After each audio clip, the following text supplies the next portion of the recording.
Hey booktubers, yes, I'm still alive. Yeah, it's been a really long time since I did a video.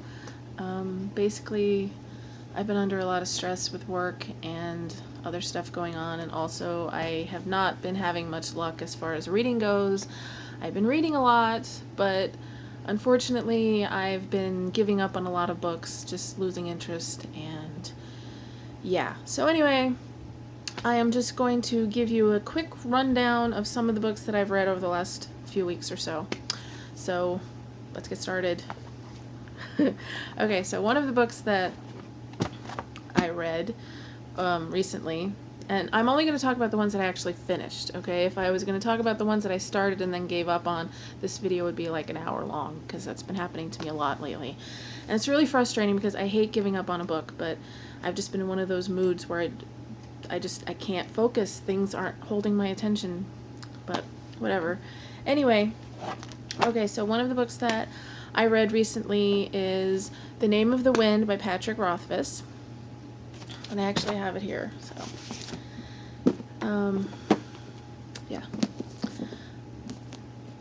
Yes, and as you can tell, probably from both the title and the size of the book, it is a high epic fantasy. And pretty much at the beginning of the book, we're introduced to this character named Coat, who is a very quiet, sort of meek, not really meek, but very quiet and sort of laid-back innkeeper who also runs a bar. We come to find out pretty quickly within the first couple chapters that he was this legendary hero. And this chronicler walks into the bar, and a few situations occur, and it boils down to Coat, whose real name is Kvothe. And here's my main problem with this book. Actually, with fantasy in general, I don't understand why authors of fantasy books always give their characters these unpronounceable, ridiculous names. Okay, Kvothe. What kind of a name is that? Anyway, we find out Kvothe, however you say it, tells this chronicler that he will give him 3 nights to tell him his life story, to tell him all about the adventures and the things that have went on in his life leading up to why he gave up being that person and became somebody completely different. And each book, this is going to be a trilogy, each book consists of 1 night, and this is the first night. And all I can say is this book was absolutely fantastic. I had heard so many great reviews of this book, and I can totally see why. It's one of those books where you just immerse yourself completely in the world that this man has created. And this book is, let's see how many pages, 662 pages. And the sequel is about 300 pages longer than this. And the reason I haven't read the sequel is because it takes him a really long time to write these books. And God knows when the third one is coming out. So I've kind of been saving it. But yeah, this is awesome. If you like science fiction, fantasy, definitely give it a try. It's such a good book. It's definitely going to be in my top 5 of the year. And it's actually one of my favorite books, period. So yeah, definitely check it out. It's awesome. Okay, another book I read was The Strain by Guillermo del Toro. I always mess up his first name. This was a book that I had attempted to read a couple years ago when it first came out, and I just could not get into it. And fortunately, I actually ended up enjoying it a lot more this time, because obviously I obviously enjoyed it because I finished it. So what it's about is a plane lands at this airport. I can't remember what city it is. I think it's New York. And everything goes silent. Like the tower loses complete communication with the plane. The electrical system goes down, and it's like a ghost plane, basically. And the police are called, and when they finally go onto the plane, every single person on the plane is dead.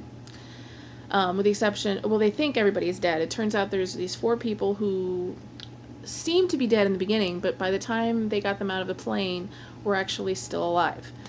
And of course, this whole thing with the plane ends up bringing about the apocalypse, and it turns out to be this, it's vampiric in nature, and pretty much to give you much more of the plot would sort of ruin the story, but yeah. It had some genuinely creepy moments, but it also had like stretches of the book that seemed to drag, and they seemed to be drawing things out really, really slowly.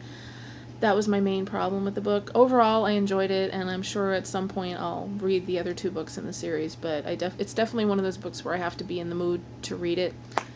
Alright, let's see, what else did I read? I read a couple books by the author Jill Shalvis.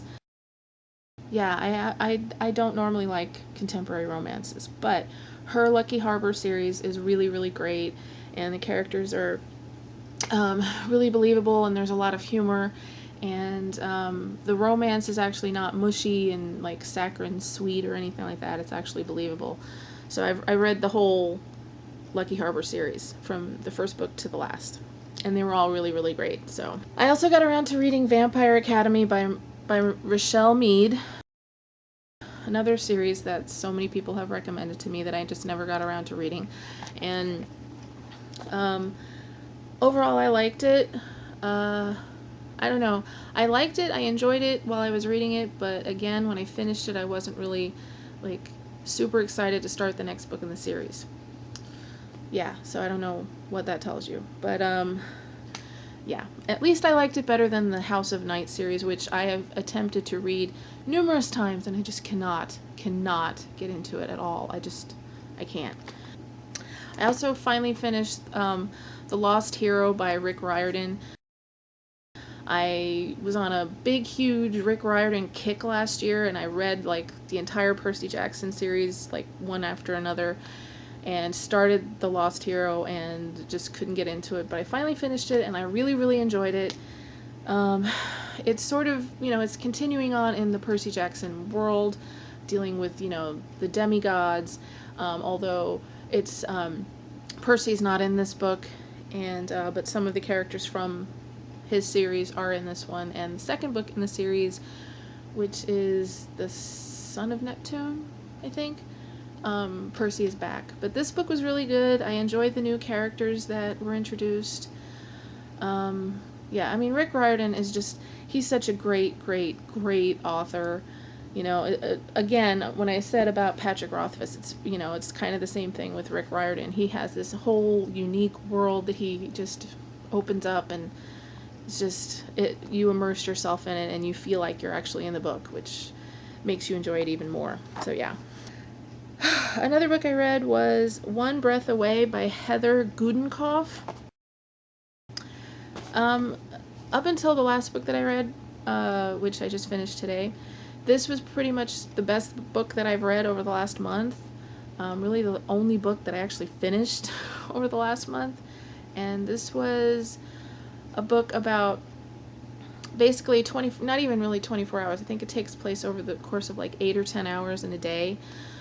A guy walks into a school in the middle of a snowstorm and takes the whole school hostage. Basically just takes this one class hostage, but like the whole school building is on lockdown, and it's told from like 5 different points of view, and you're trying to figure out who the gunman is and what the reason is he's there. And it's just an absolutely brilliantly done book. It's one of those books that I love where you start reading it and you just want to just completely forget about everything else going on in your life. You just want to read this book until you get it done. And surprisingly, I didn't actually figure out who the person was and what the reason was behind the whole thing until the very end, till right before it was revealed in the book, which doesn't usually happen for me. I usually, like, when I read books like that, I can usually see it coming from a mile away, but she did a really great job of keeping the tension going. Yeah, so that was an awesome book. The last book that I read, which was I just finished today, was Paranormalcy by Kiersten White. I think that's how you say her name. Now, this book has been on my to-be-read pile since it first came out. Another one of those books, kind of like the Vampire Academy series. Everybody and their brother has recommended that I read this series, and I never got around to it. I finally sat down and decided to read it yesterday. It was so good. Oh my lord, it was one of those books where I really hope, considering the funk that I've been in, I really hope this is like the book to sort of push me over the hump and get me really back into reading again. I read it in less than 24 hours. It wasn't that big of a book, but still, it was phenomenally good. If you like YA, this is like the perfect book for you to read. In a nutshell, it's sort of this girl, her name is Evie, and she has grown up and basically works for this organization, which is kind of like the FBI for the paranormal world. And her talent is that she can see through anybody's glamour, like fairies' glamour, monsters, any kind of creature. She can see straight through the persona that they put out for people to see, through to the actual being that they really are. And there's tons of humor, and it's sweet, and there's like, sweet romance and some sad moments, but it was really, really great. And I just started the second book in the series, which is called Supernaturally. So yeah, so 2 huge thumbs up for me for that book. As for what I plan on reading next, well, like I said, I just started Supernaturally, and then probably after that, hopefully, I will read the 3rd and last book in the trilogy, which is called Endlessly. I also just downloaded Girl of Nightmares by Kendare Blake, which is the sequel to one of my top 5 favorite books of last year, which was Anna Dressed in Blood. And I am planning, hopefully, I'm going to read this book called Nevermore by Kelly Craig, something like Every time I read that name, or I say that name, it reminds me of this episode of Psych, where there was this security guard whose name is Craig, but he didn't pronounce it that way. He wanted it to be called Craig. Whatever. Anyway, that's what I'm planning on reading. So as you know from previous videos, or maybe you don't remember because it's been so long, what I plan on reading at the beginning of the week usually doesn't transfer into what I actually end up reading, but we will see. But anyway, yeah, that's pretty much it for now. Again, I'm really sorry for the delay, and I'm going to do my absolute best and try to get back on track in making these videos. So yeah, so leave me some love. And as always, I'm always open to any kind of book recommendations or anything like that. So I will talk to you guys later. Thanks for still being a subscriber and still watching my silly videos, and I will talk to you guys next time. Bye!